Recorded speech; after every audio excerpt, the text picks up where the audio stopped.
President Trump is reacting to that audio recording of a conversation with attorney Michael Cohen. Yes, his attorney recorded him.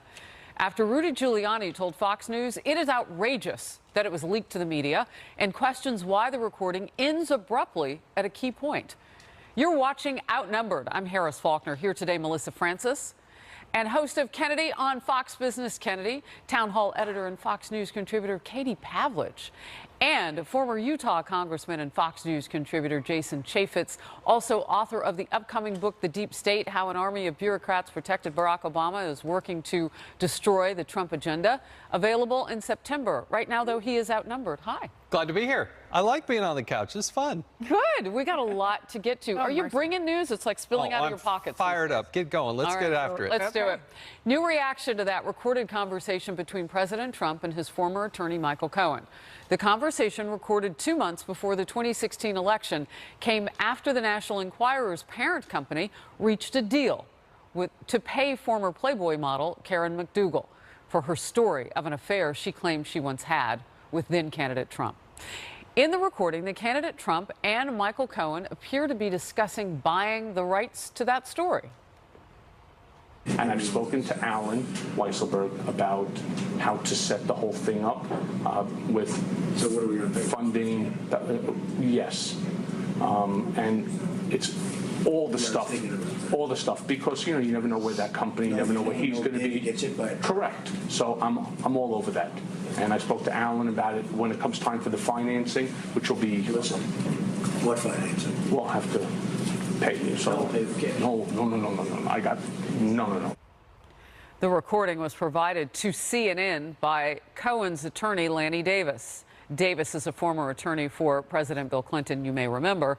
Davis says that this tape shows the president wanted to pay cash to cover up the affair. The only people who use cash are drug dealers and mobsters. Mr. and Mrs. Trump America, listen to the tape. I know you don't believe fake news. Don't believe fake transcripts. The tape says what it says. Nothing that Giuliani or President Trump can do can alter what's on the tape. The president's personal attorney now, again, Rudy Giuliani, is calling Davis's claims ridiculous and claiming the tape actually proves the opposite. First of all, the major point is it's outrageous that someone would tape his client surreptitiously. And number two, it's also foolhardy for them to try to kind of yell and scream and make believe what's on the tape. The transcript makes it quite clear at the end that President Trump says, quote, "Don't pay with cash." Cohen then interrupts and says, no, I got it. Then this morning, the president weighed in social media. He tweeted, "What kind of a lawyer would tape a client? So sad. Is this a first? Never heard of it before? Why was the tape so abruptly terminated, cut, while I was presumably saying positive things? I hear there are other clients and many reporters that are taped. Can this be so? Too bad." Kevin Corke is live at the White House with more. Kevin?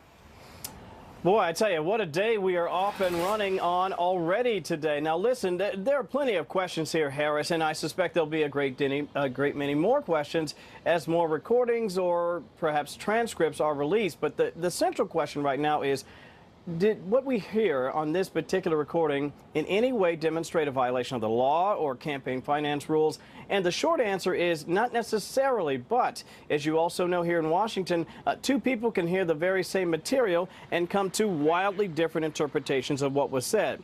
Again, here is the president's attorney, Rudy Giuliani. What it makes clear is this is at most an attempt to do something. I don't know of any attempt in this category of crime that they're looking at. So in any event, I don't think anyone can suggest that this represents anything where the president did anything wrong. Now, for his part, Mr. Cohen's attorney, Lanny Davis, who, as you properly pointed out, is a longtime Clinton advisor, said this really isn't so much about whether or not a law was violated. It's about the truth. Listen to Lanny this morning. I say to everybody who voted for Donald Trump, don't believe me, I'm a Democrat. Listen to the tape. The words "don't pay" are not heard. the word cash. So it's not about cash versus not cash. It's about truth. And the power of the truth is what Michael Cohen now has.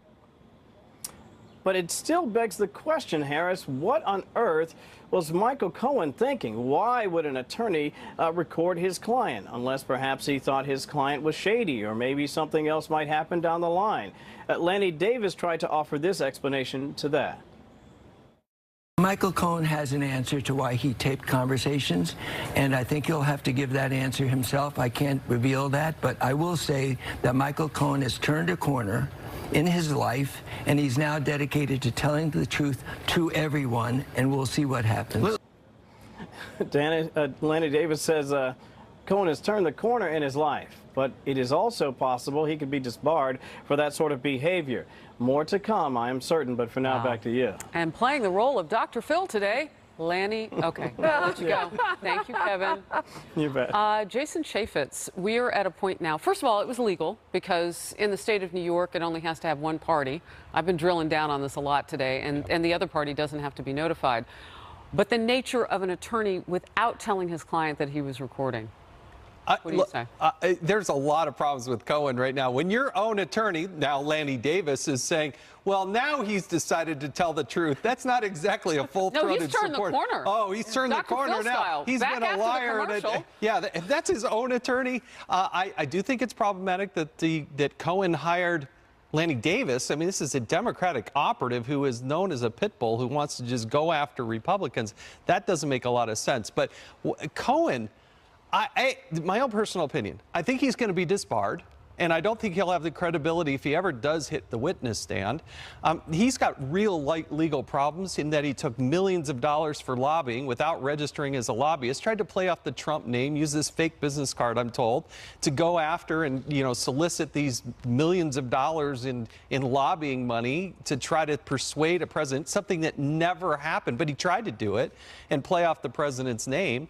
I think there are some unknowns as to what other tapes and stuff that he has, but what happened to attorney-client privilege? I mean, the context of everything here is not put into place. That's an interesting point, because, Katie, that's where we were about a month ago talking about that very issue, attorney-client privilege. Right, but according to the judge who was appointed to look through all the information the FBI raided from Cohen's office and home, she looked at it and said that this particular conversation actually fell under attorney-client privilege, and the reporting is that the Trump legal team waived it. So there are questions about why they would do that. Maybe there are other bigger fish to fry and arguments to have over some of the things that were in that pile of documentation.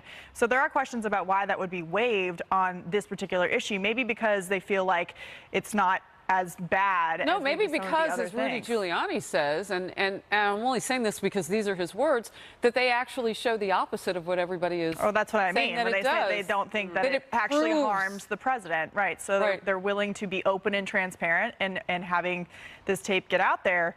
But the bigger thing is look, talk about scraping scum off the bottom of the bucket here, bringing in Lanny Davis to clean up your mess. Donald Trump hired Michael Cohen for a reason, to be brutal, to defend him at all costs while he was on his payroll. And now that the tables have turned, you can bet that Michael Cohen's going to be just as ugly, because he hasn't turned a corner. He's going to behave the same way as he always has. It's just going to be against Donald Trump because his family's in jeopardy now, and his fortune, which he's made in many different ways, is at risk. Yeah, turn coat. I mean, I think it's a bit rich when you have the Clinton cleaner out there talking about the Trump cleaner. It makes you kind of want to jump in the shower and wash it all off and wash it off your brain. I guess Lanny Davis says that what's the point? What is this all about? It's about truth, and that the president lied.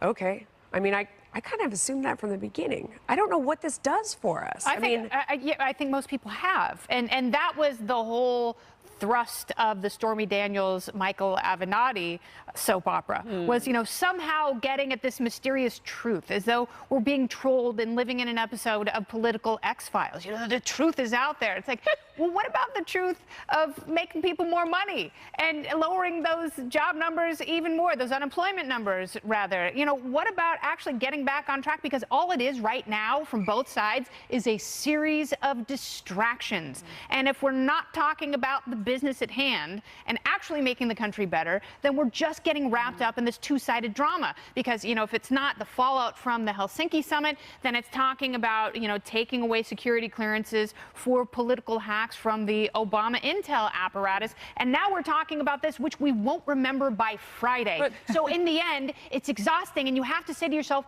what is the point? Is the point to usher in a Pence presidency? Is that the ultimate goal? But, you know, this actually sits in a different lane, Impeachment, though. Right? This sits in the personal lane. And unless there is some sort of connection to election funds, which has, you know, kind of been the argument from Democrats, and they sit perched to see if any of these recordings will show any of that. So far, we haven't seen any of that yet. But so this is personal. Yeah, even Lanny Davis, making his best case on another network, is saying, well, it's about the truth. He's not even claiming that there were any laws broken. The truth about what? That Michael Cohen now doesn't care for the president? That he's an honorable guy now, but he hasn't been in the past, and that's why you should believe him? I mean, the truth that he's claiming is that the president lied to the American people, okay? I mean, I don't know. Maybe that's true. Maybe that's not. But let's say it is. Yeah, I think the irony, too. I don't know. The irony, too, is Lanny Davis was defending Bill Clinton, who was in trouble for an affair with an intern. That he lied about. That he lied about also. So this idea that now we're trying to hold Donald Trump to a higher standard that Lanny Davis once defended just doesn't make any sense. And Lanny Davis is one working to lower the bar. He was one working to lower the threshold. They set the standard of what is allowed. And most people went, yeah, you know what? This is probably a tree we don't need to keep barking up, because politicians, by and large, no offense, tend to be compromised individuals. I'll do you one better. And your wife is in the studio. Yes, that's why she's here. I need a witness. Maybe it's about this. My side. Oh, mercy. People who have affairs lie about it. Right. That would be breaking news. And thank you for saying people. News. People who have affairs lie about it. But it's not a man, it's not a woman thing. It is people who have affairs lie about it. Well, look, the idea that Team Trump released the attorney-client privilege in this case, say, yeah, listen to the tape, there's nothing there, I think says a lot. So we actually could hear the tape, you know, the audience sitting wherever they're watching us from. We could all hear the tape today. Was it discernible that it was cash or not? And does that matter? No, I don't think it matters. Cash or check? I mean, and it's a transaction that was Venmo? never completed. Did you say Bitcoin? Venmo. Oh, Venmo. Apple Pay. Yeah, Apple Pay. I don't think it matters. The details of this, I think another reason they released this Team Trump is because it looks, again, like the left and Michael Cohen throwing spaghetti at the wall and hoping that something sticks. It's just another thing for them to do, and people who aren't watching the other network see it as just... People are hungry and they want to eat. Yeah, like, let's get back to our normal Stormy Daniels' attorney, Michael Avenatti, also, you know, hoping for some noodles off that wall, too, that everybody's throwing spaghetti So many at. noodles. All right, Lots let's of move them. on. Lunchtime. Some Democrats are issuing bold warnings to their red state counterparts about supporting the president's Supreme Court nominee, Brett Kavanaugh. What to make of this growing showdown just a few months before the midterm elections. And senators ready to drill down on Secretary of State Mike Pompeo today when he testifies on Capitol Hill about the president's summit with Russian President Vladimir Putin. And this development. Republican leaders warn Putin will not be welcome on the Hill if he visits Washington this fall. Stay close. One of the things that gets lost is the determination that this administration has had in pushing back against Russian malign behavior around the world.